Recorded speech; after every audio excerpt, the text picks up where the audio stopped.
One of the coaches and I were kind of talking before the session. I asked him what he kind of wanted to learn, and he wanted to see like how we talk to athletes.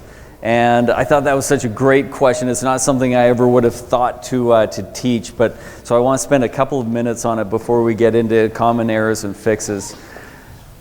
I need you to feel comfortable being honest and direct, especially with the older players. If you're starting to work with high school players, honest and direct in a caring way. You're not going out intentionally trying to hurt feelings, but you need to be comfortable to say, this is what I need from you. And be comfortable to say, no, you didn't give me what I need. And understanding that they may be trying, and you're not judging them as a person, but that you are able to say like, no, that's not it. And how I approach that is I try to be relentlessly positive with the players so that I have room to be critical when I need to be. And I go out searching for reasons to be complimentary. And I had to sit and watch for a month and a half as Bismack tried to get Ark on the ball and tried to do what I was saying. And for a month and a half I started to think, this might never happen. Like I don't know if he can do it. And then all of a sudden one workout we came out and it was before a game. It was 4 o'clock. We had a 7 o'clock game, and it was one of my favorite times of the day to a game day at 4 o'clock. The dancers would be practicing their routines at center court, and we'd sort of have one of the hoops. And he came out and we did that isolation drill, 1, 2, 3, and he actually got the ball to like the top of the square, like level with the top of the square at the highest point. And this is much higher than I had ever seen him shoot before. Okay, that was a nice, and so I made sure, great shot. Love that one. That was fantastic. Good. Even though in my head I'm thinking, okay, that's halfway where I want it to be. That's still a lot better than we've had. Great shot, Biz. I love that one. And the next one he shoots and he gets it even a little bit higher. I'm like, ooh, all right. Nice, I like that. That was even better. Like, okay, let's keep this going. And he strung together about 4 or 5 in a row. And I started to get excited, and I started like, hey, don't tease me, Biz. Like, if you're gonna do this, I need it to, every single time. Like, don't give me 5 and then take it away. And he started to get excited, and because we were acknowledging the positive, I now had the room when he shot a flat one to say, no, that wasn't it. No, and you start to learn where I'm now to the point where I can say that was a disaster. Like, and I'm not commenting on him as a person. It was just that one shot was, compared to the rest, disastrous. And he starts to learn that, okay, we just have this spectrum. Now, he's a funny guy because I don't even know how we got into this, but I started to say, hey, that was a really good one. That was very good. Oh, geez, was great. And like the adjectives kept going up and up. And he started to egg me on with it, and he said like, well, you said that one was better, the last one was great, so what, superb? I guess that was superb. Okay, perfect. And then he turned to me after the next one, so what was that one? And now I had to keep, and it was stupendous, and it was this and that, and we just kept escalating. But you need to be willing to then step in and say, no, I need this. So even though I wasn't going to talk about this, let's talk about some tone things, some ways of conversing. And Coach, can I borrow you? We're going to make this really uncomfortable for both of us. Can I borrow you to come out? I'm not going to ask you to shoot. We're just going to talk. Okay? When you have something important to say, you need to get the player's attention. And you don't, there's a couple of ways to do it, but as soon as I touch the athlete in any kind of way, this can be a very supportive, reassuring moment. And the eye contact can say, like, what I'm about to say is important. And for some reason, have you guys read The Culture Code by Daniel Coyle? Fantastic book. We've got Practice Perfect, I think it's called, and The Culture Code are your two reading material. Daniel Coyle says, and this comes from Greg Popovich, he says, like, the reassuring touch, like just sort of on the elbow or on the, and then like sort of tilting your head forward and looking up through your eyebrows at the person. that ends up being like the position that we get to. And so I've been really conscious of it, and I think he's onto something where like just being able to say like, hey, you're important. This it's a very reassuring thing for the athletes, and it gets their attention, especially when you end up with a mountain of a man, and here I am, a skinny, bald old guy, and I can just say to Biz, do not be afraid to get in their space. If you have something important to say, do not do it in this kind of, hey, I'd really encourage you. That was fantastic. Outstanding. Great job. Hey, I really love, like, get in their space, get their attention. And if you have something important to say, your body language should be saying to them, this is important. And if you're going to give negative feedback, there's nothing wrong. Okay, I need you to just be a little more focused. I know that you're trying, but I'm not getting the kind of level of focus that I need from you, with a reassuring arm around them to say, hey, I still care about you, I'm not mad at you, but I'm not getting what I need to help you get better. So, thank you, I'm sorry that got weird. But we're just in this together as a society and this little microcosm. And when you can show somebody that you care about them and you support them, then you have the license to be critical when you need to. So up the ante on the positive so that you have the room to be critical when needed. How do I diagnose shots? So I have a shooting checklist, and I should probably send this to you when the clinic's done. I have 2 columns of probably about 15 different categories, and it will be things like feet will be one category, and then I'll have check boxes for wide, narrow, too wide, staggered, pigeon-toed, flared, and just all the potential habits that I could see this, so that we're into a pre-draft workout, and I've got 6 players I've never seen before in the gym. I can quickly take notes and just go, okay, this player does this and that and that. Are their legs straight? Are their legs bent? Do they end up shoulders over hips instead of shoulders over knees? Is there a shooting hand, middle of the basketball, right side of the ball, middle finger on the middle? Are they heavy, non-shooting hand? And just be able to quickly check off, so that once we get into that meeting, at the end of the pre-draft workout and head coach says to me, what did you think of this guy? I don't have to go, oh, shoot, yeah, which guy was that? I can go to the notes and just say, oh yeah, I know my goal is that I can recreate a player's shot and say, okay, he does that and that and that. He must have been that one, and be fairly accurate with it. So I'll try and remember to send you guys that. If you don't get an email from me, then make sure that you email me. You can find my email address pretty easily on one of my 2 websites, The Love of the Game or Coach Dave Love. Okay, so how do we diagnose a shot? I come in, I'm seeing a player for the first time, I watch the flight of their ball. I watch what happens with the ball, because the ball will indicate what their habits might have been. If you shoot the middle of the basketball, or the middle of the ball with the middle of your hand along your target line, the ball goes straight. We've talked about that already, but it also spins purely. And so that spin, that nice pure spin that we all love, that indicates that the player has shot the middle of the ball with the middle of their hand.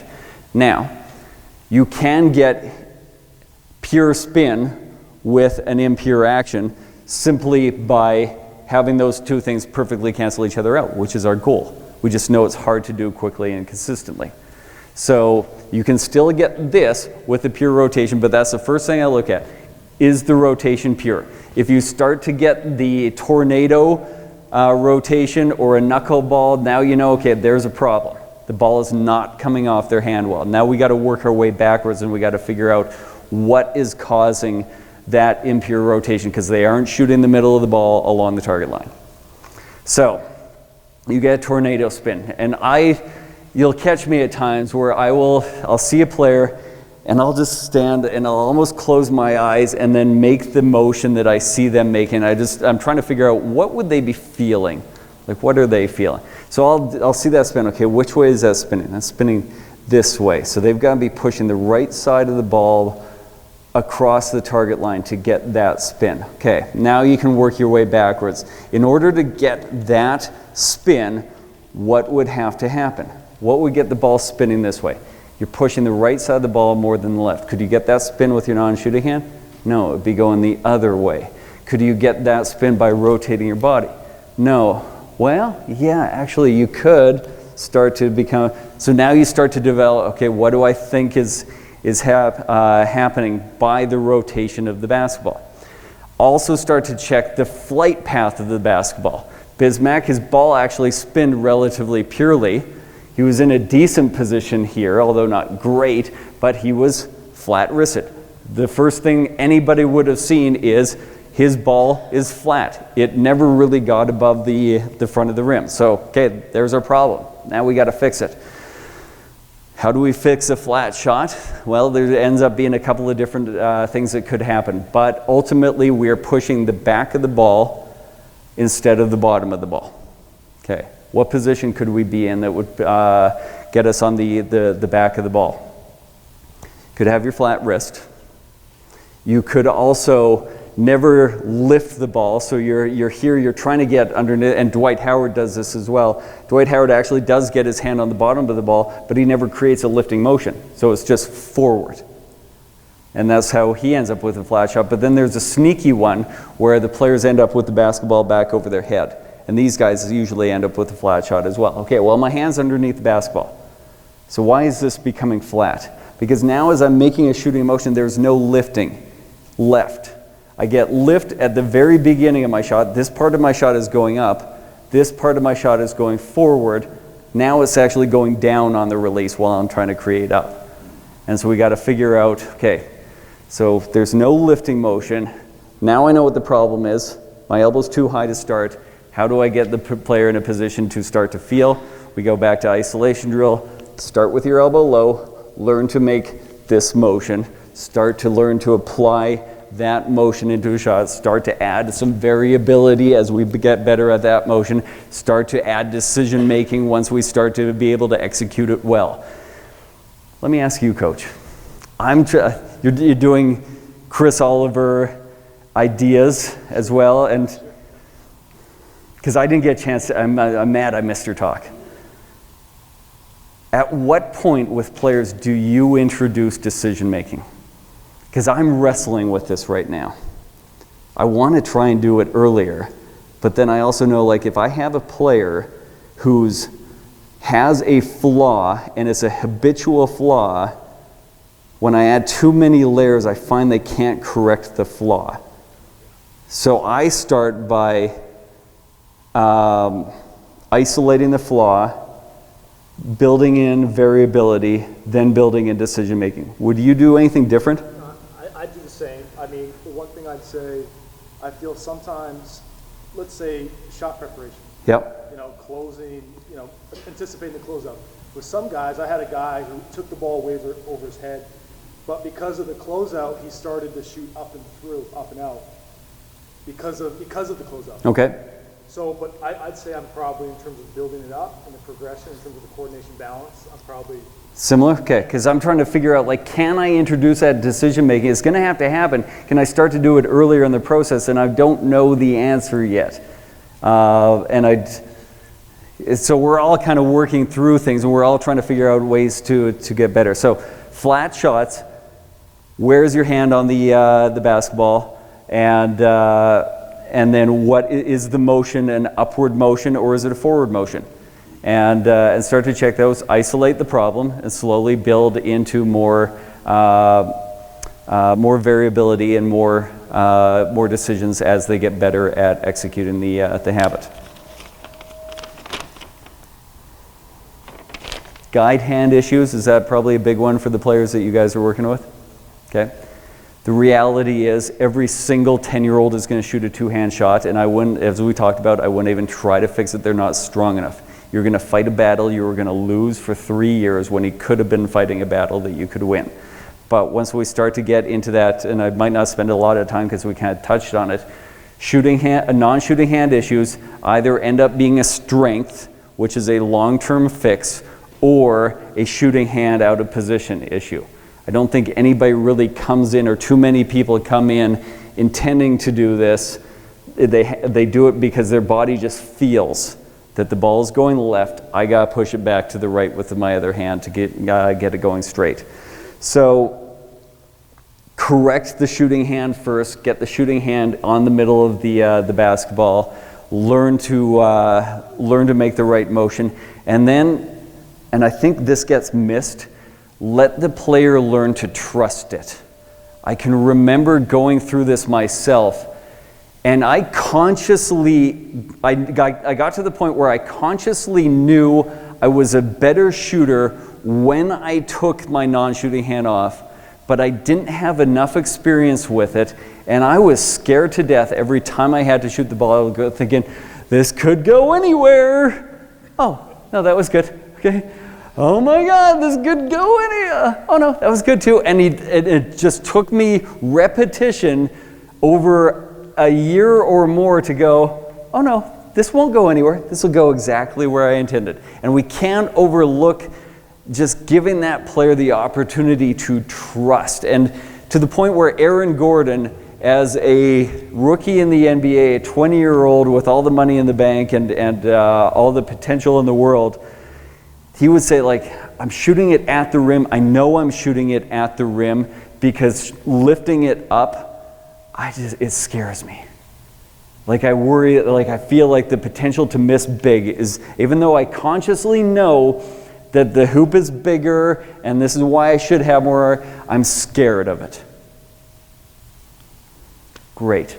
That is, like, as soon as the athlete can admit to that, put your arm around and say, yeah, I get that. And I understand what you're saying, and you're probably right.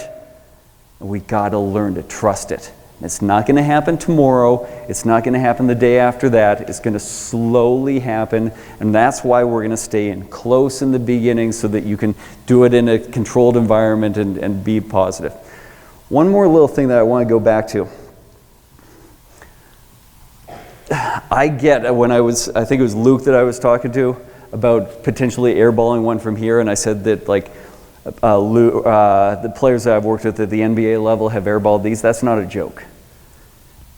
Everybody that I've worked with has airballed one of these early on, and some of them quite a few. Like, there are guys who have airballed 10 of these in the first 50 shots that they take at the NBA level.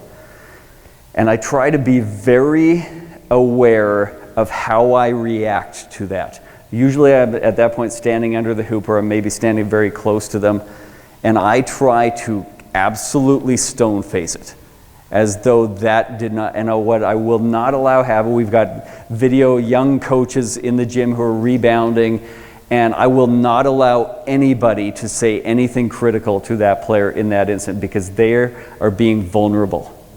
They're putting themselves in a position where they run the risk of being teased by everybody, and the worst thing that we can do as coaches is jump in on the teasing. Now, I will tease a player when I have a very good relationship with them and that we know each other. But in that first little bit, when they airball, number one, hopefully I prepared them for the fact that that will probably happen. And when it does happen, my reaction is either positive or neutral. There's no negative. And you can't allow anybody to have a negative reaction. So if there's another brother or sister in the gym, if they make a little comment, oh, hey, look at you, you airballed a shot, you need to have a conversation later on saying, you can't say that. They're trying something new, and it's really, really hard. And we can't put them in a position to not want to try this again. Where was I? Guide hand. You guys have a handle on guide hand? Guide hand is usually a shooting hand problem. One question. Sarah, how long the guide hand stays on? I want it to start coming off once we get to the set point. So I'll first answer the question you didn't ask, which was when should it start to come off? And that's sort of once our shooting hand gets in a position where it's fully able to control the ball, we can't take away our guide hand now. Ball's going to fall out of our shooting hand. We can't do it now. Ball will fall out. Now we can. So this is where it needs to start coming off. Is your question also sort of like, do I follow up? Do I leave it there? Do I take it off? Like, Tell you what I say and then you awesome. correct me. Love it. Yeah, okay, so as a shooter, Yep. if I were to shoot my own shot, I leave my guide, I left my guide hand down here. Okay. So like, I was an okay shooter, but that would have been an adjustment that I would like someone to correct. So then I had someone tell me, I take up to the forehead. So Okay. I try and get kids to understand, you gotta take it to, at least you can't see it anymore. Right. So good, that, Yeah, I like that. I like that idea that we're now at a set point where because if you took it away here, this first little part, you're probably not fully in control of the ball, and you probably got really, really good at it. But we want to stack the odds in our favor, and I say that's another way that we can stack the odds, is just control it a little bit more until the shooting hand's fully in control. As long as the non-shooting hand is coming off, I don't really care too much about what happens next. I think we can overteach that, and I think we need to allow players to put a thumbprint on their shot. And as long as it's coming off, whether it follows up, it comes off significantly, it stays down, whatever you're comfortable with, as long as we're coming off the ball. In a vacuum, I might like it to follow up, because it's like the police escort to the basketball. We got a little protection there, and if somebody's going to hit my hand, well, good, I get foul shots. So in a vacuum, I might say, but it's probably more important to me that the player is comfortable with that as long as it's coming off. And it's not changing some other things. Tristan Thompson, it came off, but it was so used to being his shooting hand that he did like a weird, funny thing, and it caused him to rotate his shoulders. So he'd kind of make that motion, I'm over-exaggerating, but out away, and now he's causing some rotation. That one I wouldn't like, even though it has come off, it's affected something else. So I'd want a little bit more simple. Does that kind of answer? Let me you're going to get these. I'm going to send you sort of the notes of what we're going to talk about. Balance issues. Young players think it's really, really cool to shoot off balance shots, even though they can't make the balance ones at a high rate. We need to teach them that they have to be able to make the simple shots very, very often. That it's not good enough to be an okay open jump shooter, and then I'm going to hopefully become a great shooter of difficult shots. I want you to be great at the open stuff, and then we'll learn to be okay at the more difficult stuff. If we get an open shot, oh my God, we have to make this. And this needs to be a conversation that we have often with players, of just, we need to be able to do the simple stuff really, really well, because we're trying to get the simple shots in games, and when we do, we've worked so hard to have it, we gotta get the payoff for all that work. And that is, we don't get bonus points for degree of difficulty and it looking cool. There's no judge up there that was a figure skater judge but is now coaching basketball saying, I think they deserve an extra 0.3 for that one, because that looked pretty tough and pretty cool.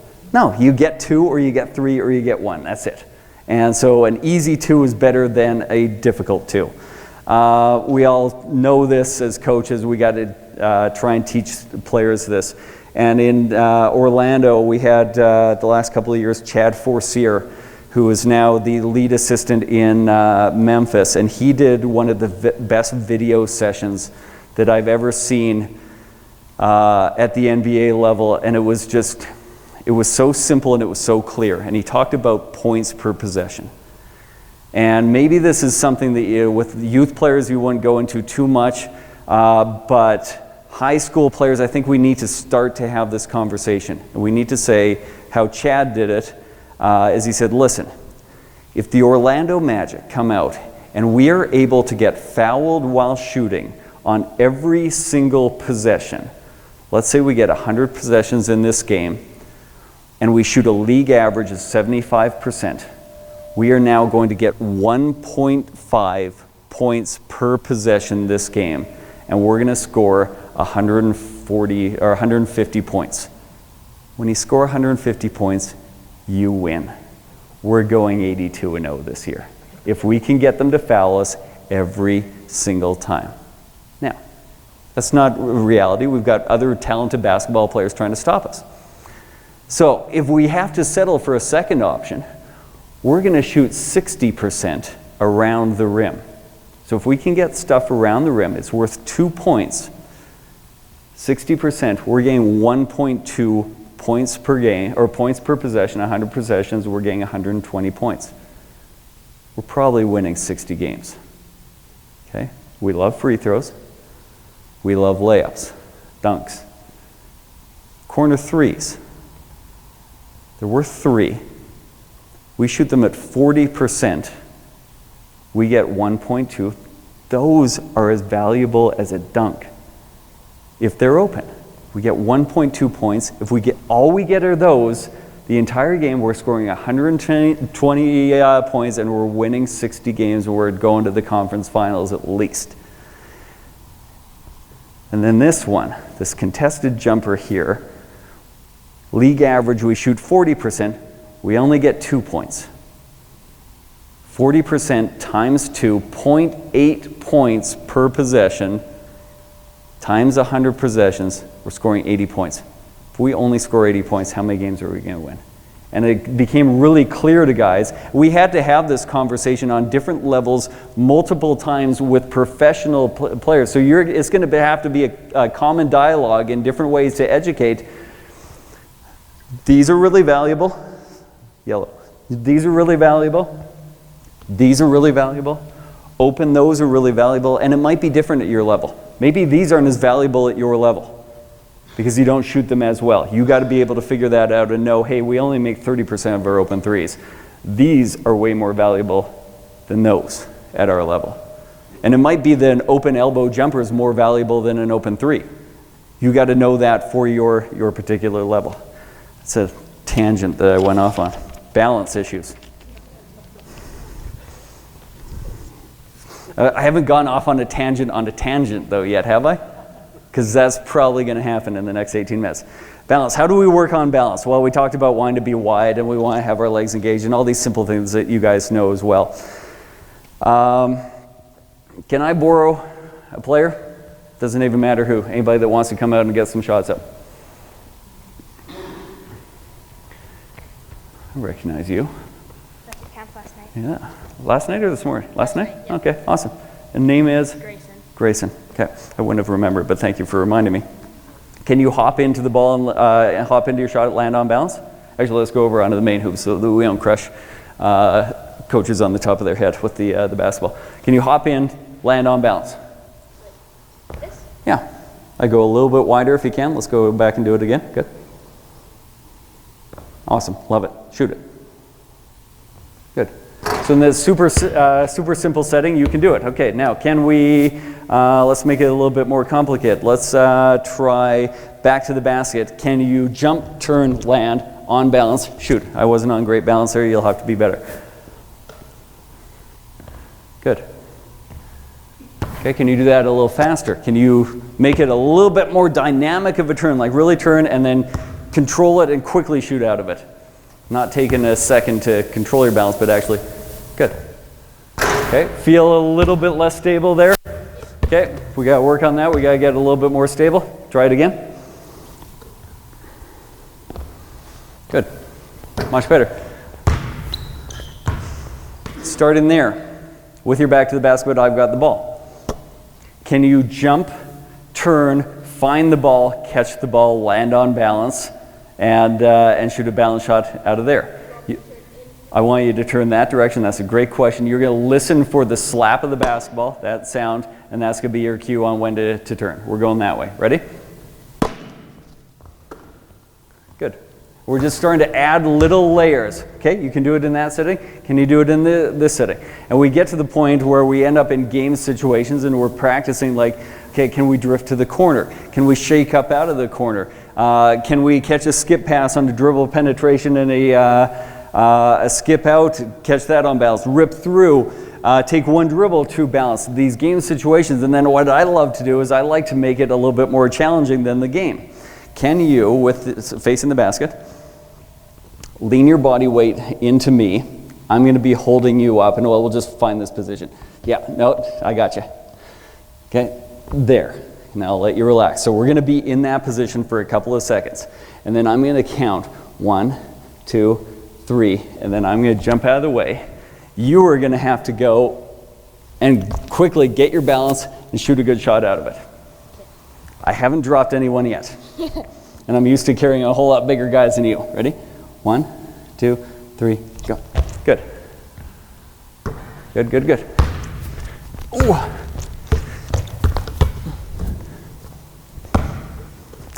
This is level 1. There's like 5 levels, each one a little bit more challenging. So I'm going to keep pushing you as you get comfortable to go a little further. You okay? Yep. 1, 2, 3, go.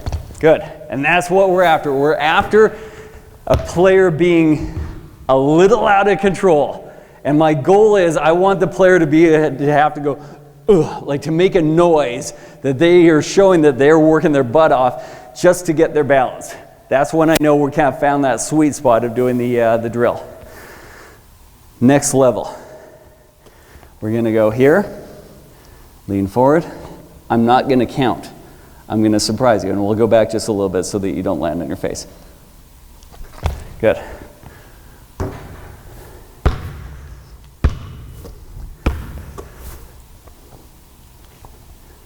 You okay? Yep. Now, can you land in that position without exposing the ball?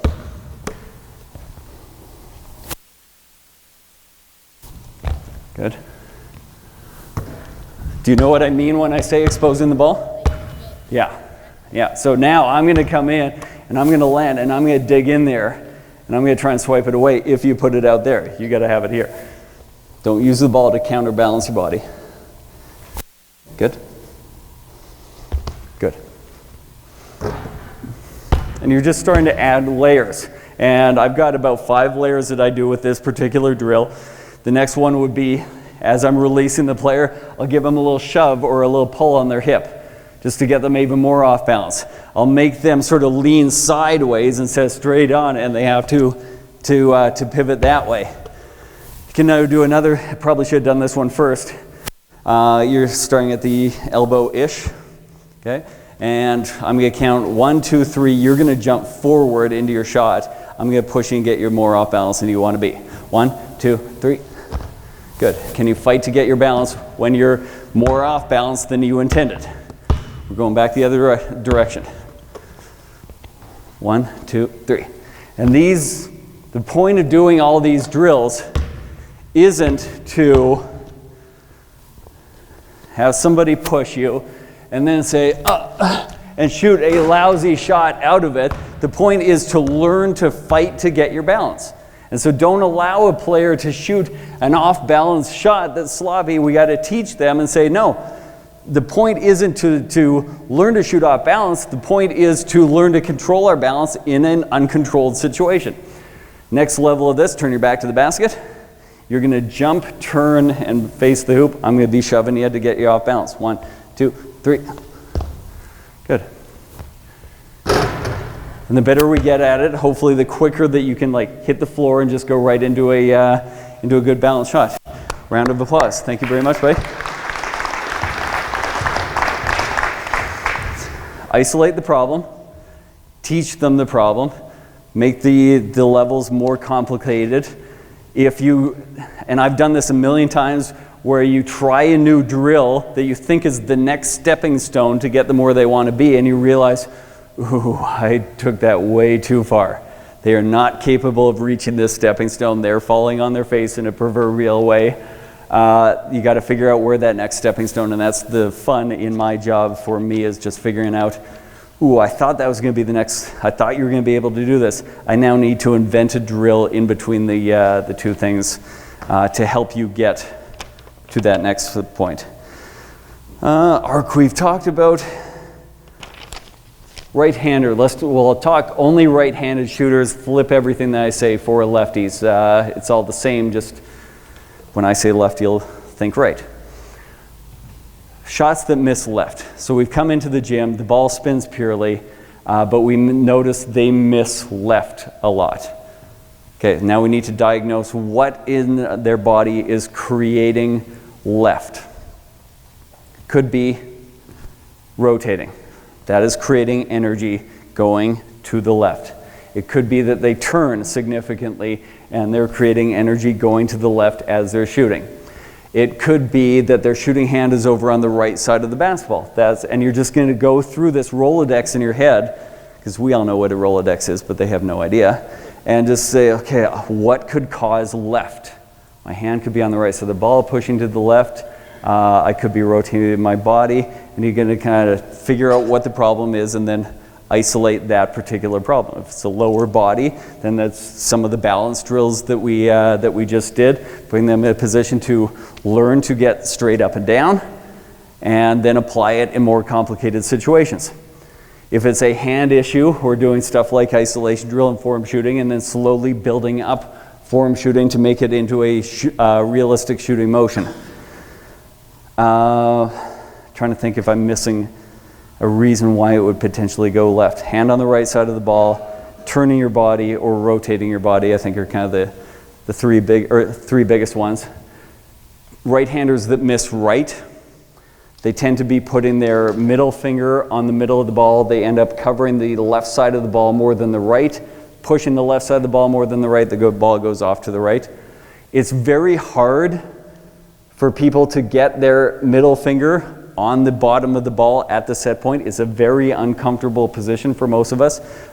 Get in what you think is your set point and have somebody take a photograph from behind, and I bet you find that your index, even if you think you're off the middle finger, I bet you'll find that your index finger's on the bottom of the ball at the set point, because it's so uncomfortable for most of us to be able to get there. There will be some of you that are able to do it and are comfortable with it. You'll be more of the outliers. Other ways that the ball could go right, non-shooting hand on the left side of the ball is pushing the ball off to the right. So then we need to get the shooting hand in the right position, learn to get our non-shooting hand out of the way, learn to trust getting the non-shooting hand out of the way. Questions? Awesome. Don't apologize. So, because women tend to have wider hips. Yep. You teach footwork differently for girls. I have a tendency that girls do that knee thing on the side. That I agree with. They do have a tendency to do that more. To keep it hip narrow, so like narrower than what I've seen, but that's the reason behind it. Okay. I don't disagree with the diagnosis. I agree that women tend to do that a little bit more, especially young women. And I think we can be wide, but we can just develop the habit of keeping your knees, and it's just being mindful about it. And strengthening the muscles that aren't. Is it a glute muscle that's not firing? Anybody have a physiotherapy background? Something that I think is a glute muscle that isn't firing or isn't as strong enough, and so it sort of caves in. Yeah? Okay. So we got to we can either get in the weight room and start to do some squats, or we can do squats while we shoot a basketball and just be mindful of keeping the knees over top of the toes. So I would avoid trying to narrow the stance to accommodate the knees. I want the knees to start to learn to function the way that they can. That being said, I do think I over-exaggerate the stance. I keep looking, every time I come back to make eye contact with you, it's like you've moved. I keep going to there, but, all right.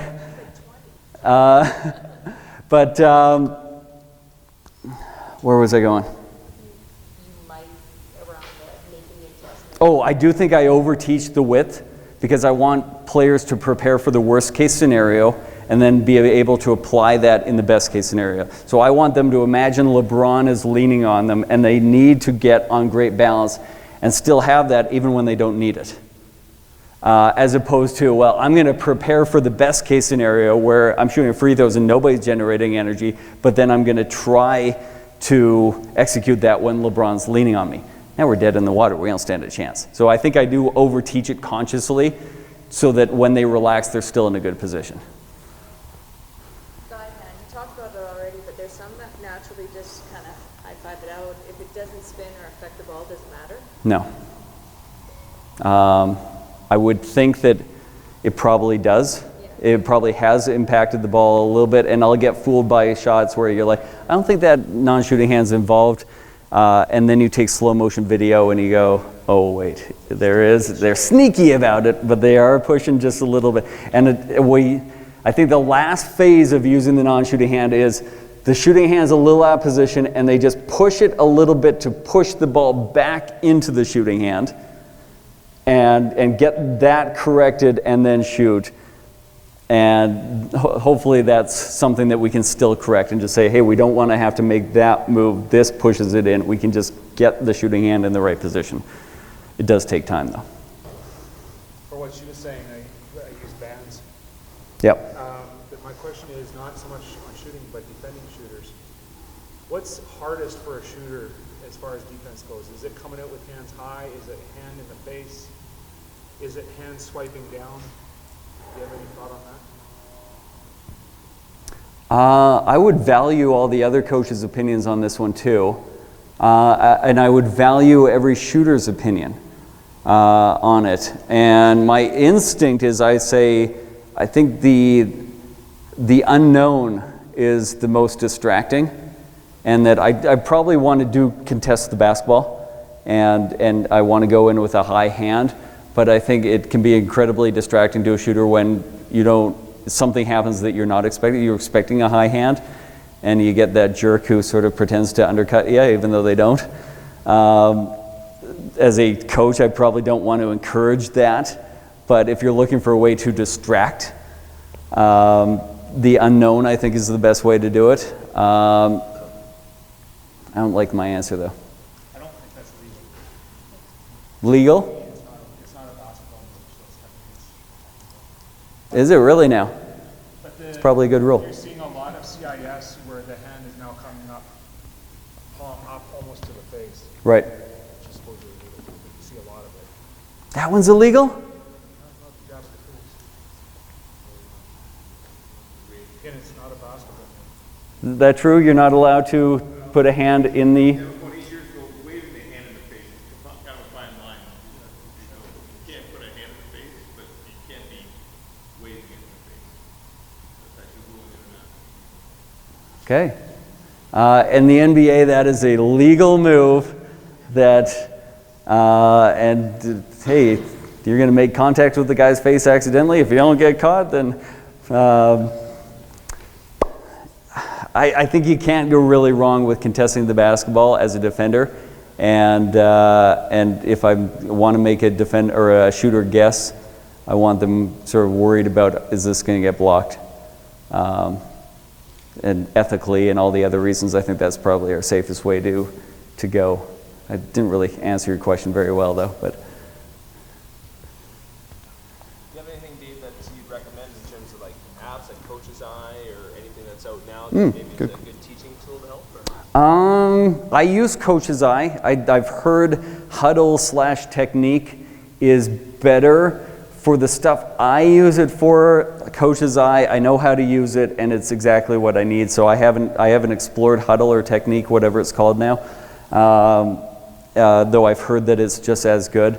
I think you, even just with your phone, like just take video and quickly, like the fact that we get to now, like grab our phone out of our pocket, take video, and then immediately show it to a player in slow motion is so beneficial. And I would encourage you to be doing that with every player every once in a while, but then also pay attention to, does the player like it? Or do they hit, like Elfrid Payton hated anytime I brought the iPad out. And he finally got to the point where I saw him roll his eyes as I'm grabbing my iPad, and I'm like, what's up? Like, why do I get the eye roll? And he says, just tell me. He said, I trust you. Like, just tell me. I don't need the whole production of you opening the app and taking the video. Like, just tell me. And so you'll have people like that Elfrid was unbelievable for me because he just didn't want to hear the long-winded stuff. He's just like, be concise, tell me, let me do it. I'll process it in my brain. I'll do the best I can. And he made me get a whole lot, I guess shorter-winded is the opposite of long-winded. So. If your line's correct and everything's good, what's the corrections for length of shot? Usually arc. And I tell players, especially short isn't usually short, it's usually flat. In my opinion, like from what I've seen, a player that is usually missing short is, they see it hitting the front rim because it's not getting over the front of the rim. Short, and I'll say it this way to players, you see short, you think flat. And that's not true of 100% of people, but I would say 80. You're getting front rim misses, you need to get the ball up more. So bending, getting underneath the ball, creating an upwards motion. Sorry. No, don't apologize. I've got a lot of players that go and have a hitch Uh-huh. in their arm. Is there any tactic that you can use to get them to keep that straight What's the problem? while their elbow's out of place? Okay. Is that the real problem? Probably not strong enough to make a shot. So again, it's not usually the elbow. It's not the angle of the cue. It's the contact point. When the elbow comes out, your contact point usually ends up over on the side of the ball. We need to be conscious of this. Now we know what the problem is. Now we got to isolate the problem. You are here and you come out, you come off the middle of the ball. You're now pushing here and then you're going to correct it at that last second again. And it's super complex because it's happening in a fraction of a second. Okay, now we understand the problem. Let's isolate it. We're here.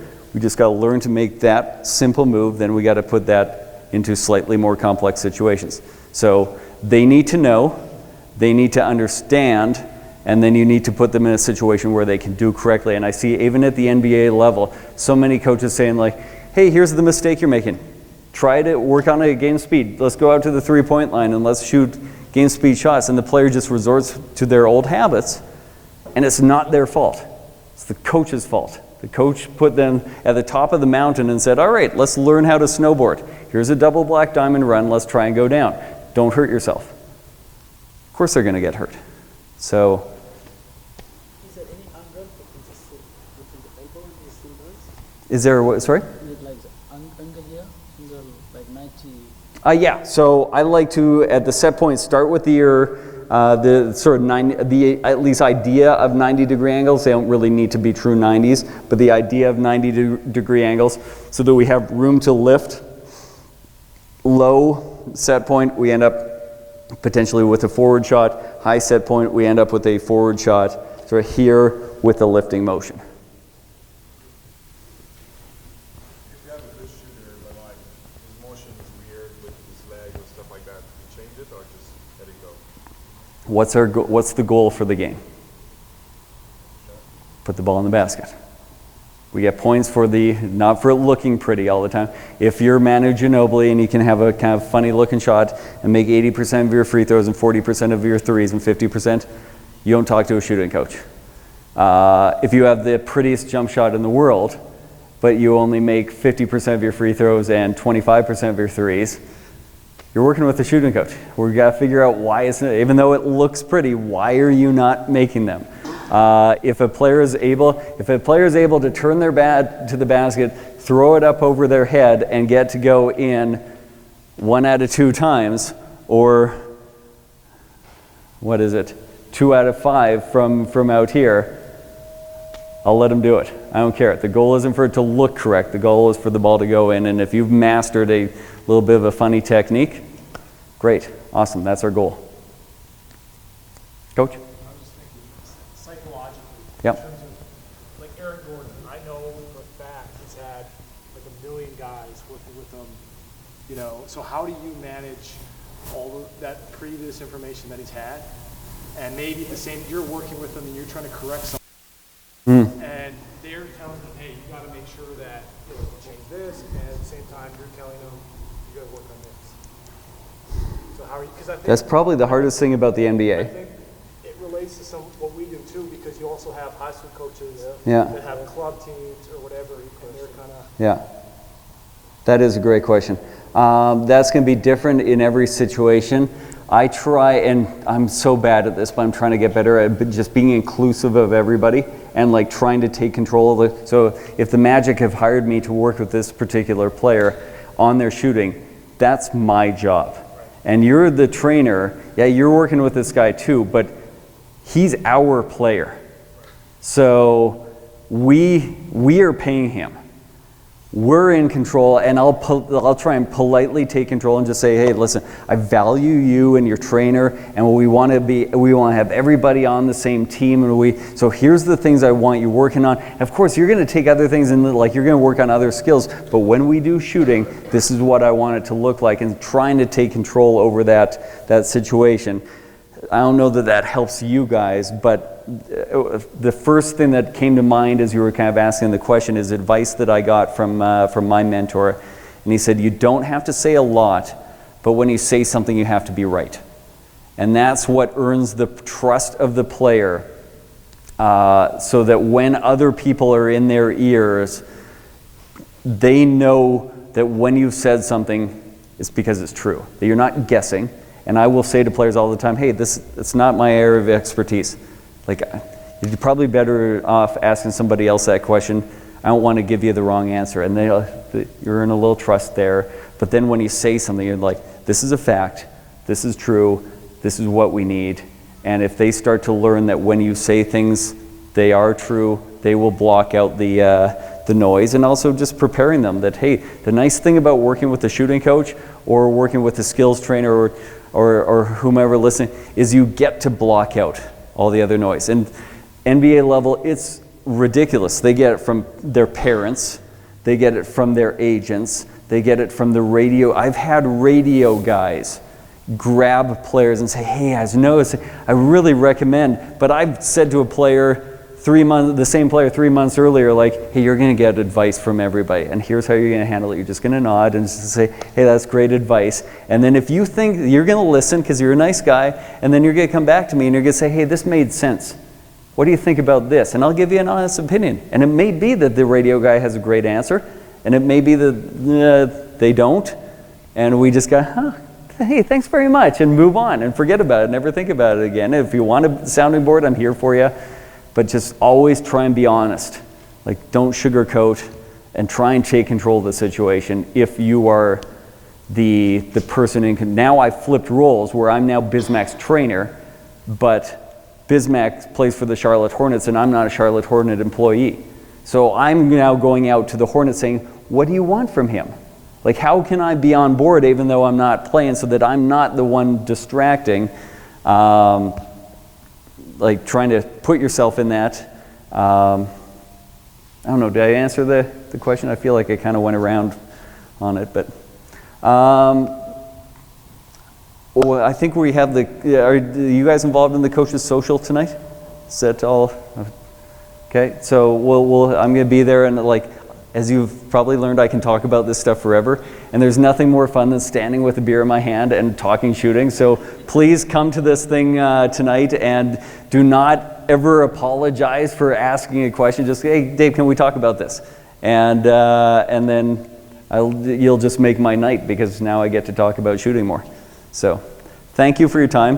One final reminder.